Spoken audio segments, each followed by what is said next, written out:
Jangan lupa subscribe di YouTube channel Metro TV News dan juga nyalakan notifikasinya.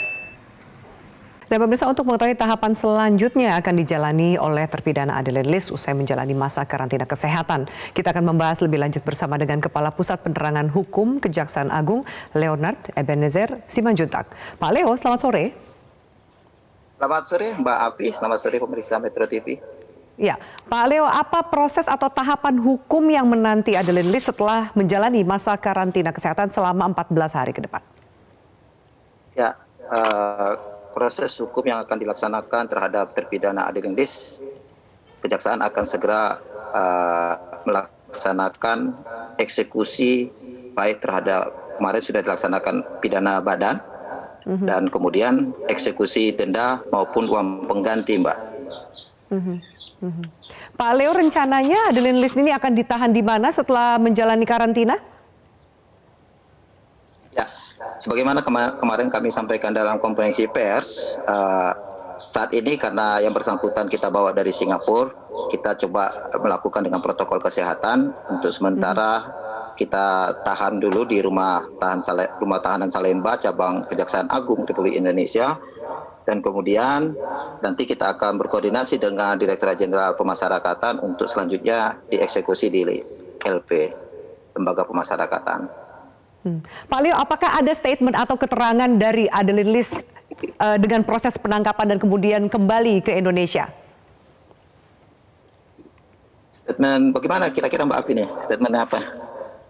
Statement apa? Ada sesuatu yang disampaikan saat kemudian perjalanan membawa Adeline Lis dari Singapura ke Indonesia? Adakah disampaikan sesuatu oleh Adeline Lis? Beliau sangat kooperatif. Beliau kooperatif dan kemarin kita belum melakukan tanya jawab kemana saja selama ini berada karena waktu yang sudah cukup malam dan juga kita menjaga kesehatan yang bersangkutan. Oleh karena itu kita juga menyampaikan ke publik sudah cukup malam sehingga mungkin kedepannya kita akan coba mendalami keberadaan yang bersangkutan selama hampir 14 tahun tidak melaksanakan eksekusi putusan Mahkamah Agung. Pak Leo, Adeline Lis buron selama hampir 14 tahun. Apakah akan ada tuntutan baru atau hukuman tambahan berkaitan dengan buron selama hampir 14 tahun ini? Kalau terkait perkara terhadap Adeline Lis, Kejaksaan akan melaksanakan sebagaimana putusan Mahkamah Agung terhadap terbuktinya secara sah dan meyakinkan perkara tindak pidana korupsi maupun tindak pidana kehutanan. Namun sebagaimana telah kami sampaikan bahwa Adeline Lis ini juga dilakukan penyidikan oleh pihak Polda Sumatera Utara terkait TPPU-nya. Baik, terkait dengan TPPU, bagaimana dengan proses eksekusi uang pengganti 119 miliar rupiah, Pak Leo? Seperti apa proses ke depannya? Ya, eksekusi. Ya, makasih Mbak. Eksekusi terhadap uang pengganti ini akan terus kita dalami. Kita akan tanyakan kepada terpidana, apakah terpidana bisa membayar uang pengganti sebesar 119 miliar 802 juta 393.040 rupiah dan 2.938.556,24 dolar US. Nah, ini kita akan terus apabila memang terpidana ini tidak dapat melaksanakan uang pengganti dalam 1 bulan, dia tidak dapat melunasinya, maka diganti dengan pidana penjara selama 5 tahun. Termasuk dengan dana reboisasi senilai 2,9 juta dolar Amerika, Pak Leo?